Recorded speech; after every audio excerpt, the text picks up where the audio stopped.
Ayan po, bali po marami rin pong naging hila-hila. Ayan po, marami mga bangka.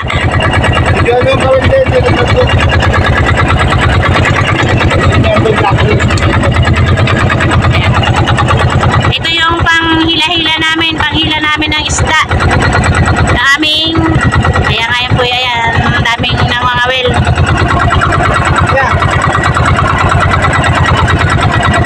Ayan. Dito lang naman po to sa tabi, malapit lang naman po.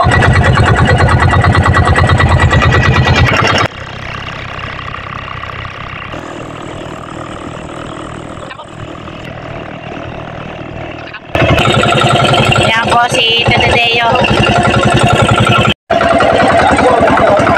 Ayan po, ang daming nanghihila.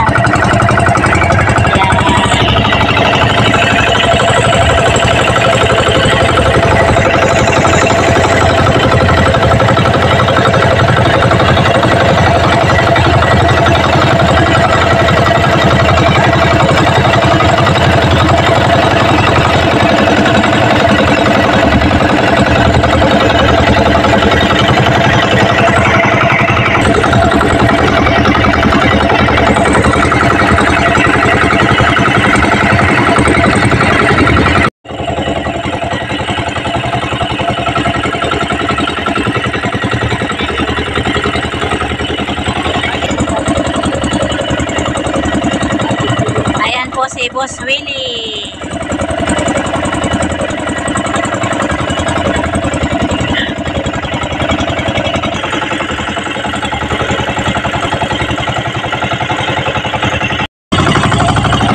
Ayan po't labas na po yung araw, wala pang nahuhuli. Mainit na.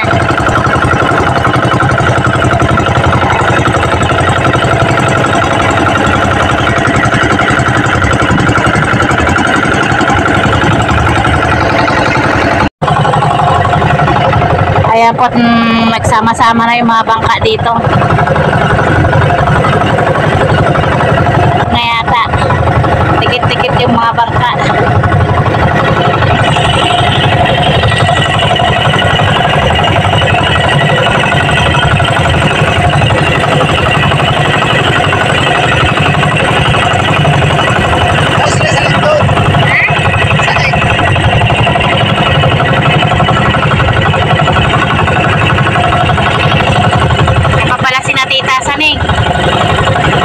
Masasalubong natin.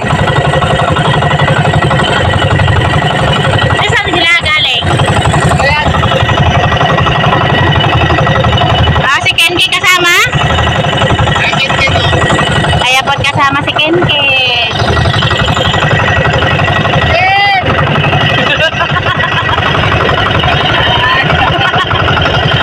Kaya po si Kenken.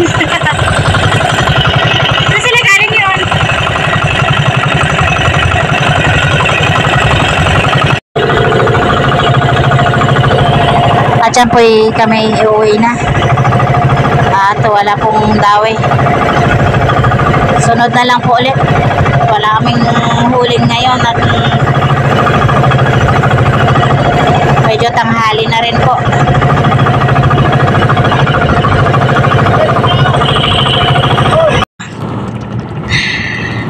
Ayan po't may nadawi si Tito Deo.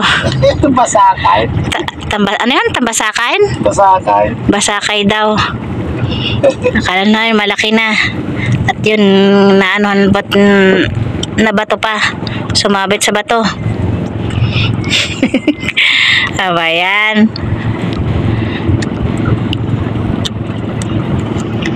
At sisiri ni Tito Deo yan mamaya pag hindi natanggal ang bato. Sirit ko talaga. Ayan. Ayan po, sisiri na ni Tito Deo yung ano, sumabit sa bato. Ayan na po siya, sumisid na. Ayan, nandun pa rin po siya sa ilalim. Ayan na, kuha na. Ano, nakuha na? Sumabit talaga? Sumabit sa bato talaga. Sumabit po talaga sa bato.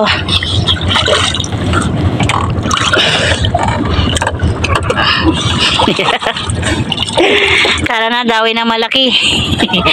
Dawi ng bato.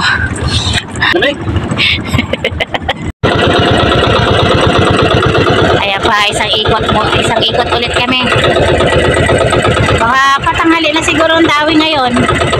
Patanghali na ang dawi.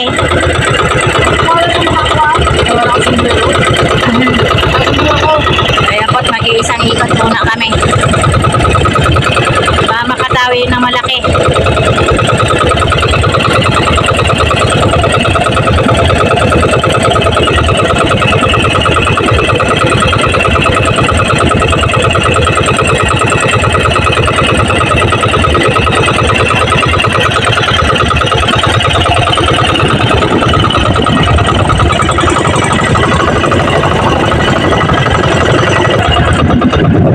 Ayan, pauwi na po talaga kami. Malapit na kami. Ay, pauwi na. Wala tayong dawi.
Kala ko hindi siya mamamatay.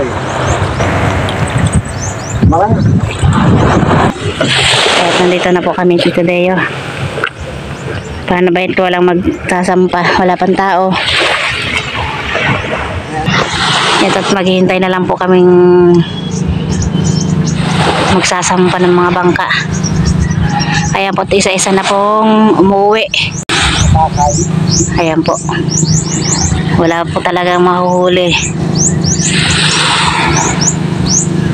Marami na ulit ng isang araw. Kaya po pa isa-isa nang umuwi yung mga nag-ano na nga, nagpahila.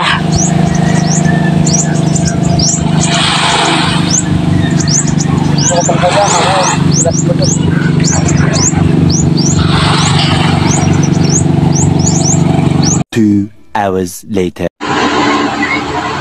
Ngayon po at pababasahin ko po si James dahil mayroon po silang reading month celebration.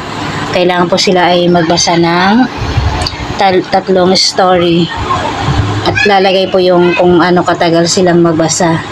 Ayan po at pababasahin ko na po si James. Ang tamad na ahas, malapit na ang tag-ulan. Abalang-abala ang mga hayop sa pag-iipon ng pagkain. Samantala, nakahiga lamang si ahas sa kanyang kuweba. Mag-ipon ka ng pagkain, ahas.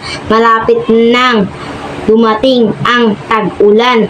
Mahihirapan kang makakuha ng makakain kapag lumakas na ang ulan. Ang paalala ni Kuneho.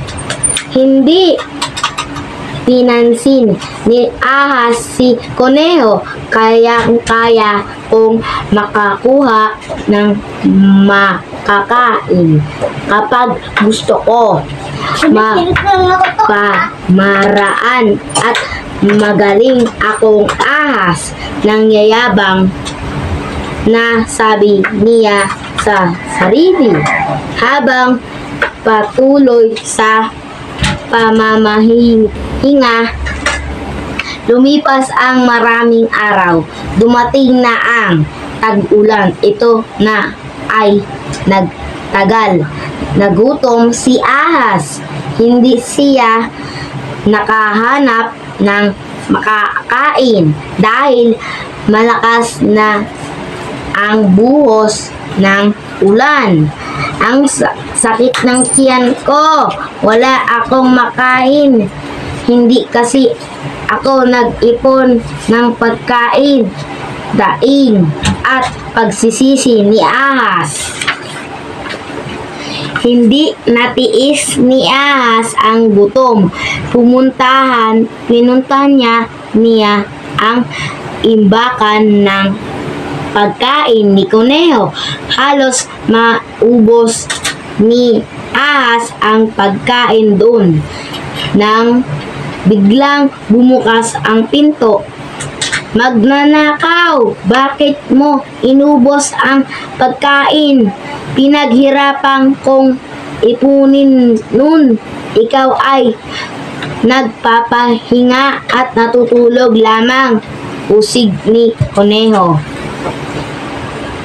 Mamamatay na kasi ako sa gutom. Sagot ni ahas. Nanghingi ka sana, bibigyan namin ikaw. Ay, mali ang magnakaw, tugon ni Kuneho. Narinig ito ng ibang kaibigan ni Kuneho at itinaboy nila si ahas. Nagpakalayo-layo si ahas sa ibang mga hayop. Labis niyang kahihiyan. Many unbearable hours later. Sabi, Magandang hapon po mga katita. Ayan po tayo po magluluto ng adobong manok na may tomato sauce. Bali, nakaiwan na po ako dito ng bawang, sibuyas at luya. At meron na rin po tayo ditong tomato sauce. At dito naman po yung ating manok. Bali, yan po yung manok na 45 days. Malambot po yan. Ayan po. At ito naman po yung nag-iinit na si Tito Dayo ng mantika. At siya daw po ngayon ang magluluto. Kaya nilagay na po ni Tito Dayo ang bawang. At sunod lang po ang sibuyas. Ayan po. At sunod na rin po yung luya. At lalagay na rin po yung ating 45 days na manok.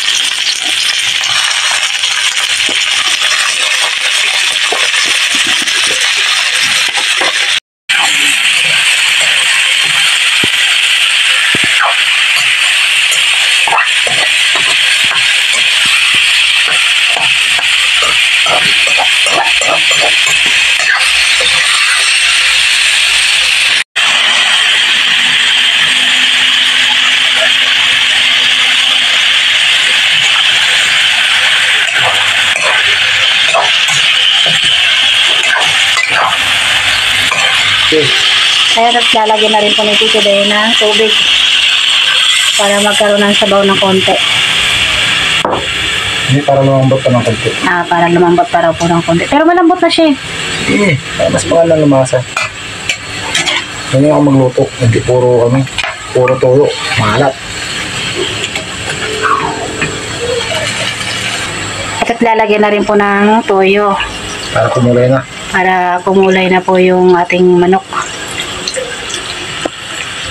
Natin. Baka na. Ayan po't nilagyan na ni Tito Dayo ng suka. May na ulit haluin para maluto yung suka. Ako video na lang. Okay. At nilagyan na rin po ng tomato sauce. Ayan po't luto na po itong ating adobong manok na may tomato sauce. Ayan po. Kain po tayo.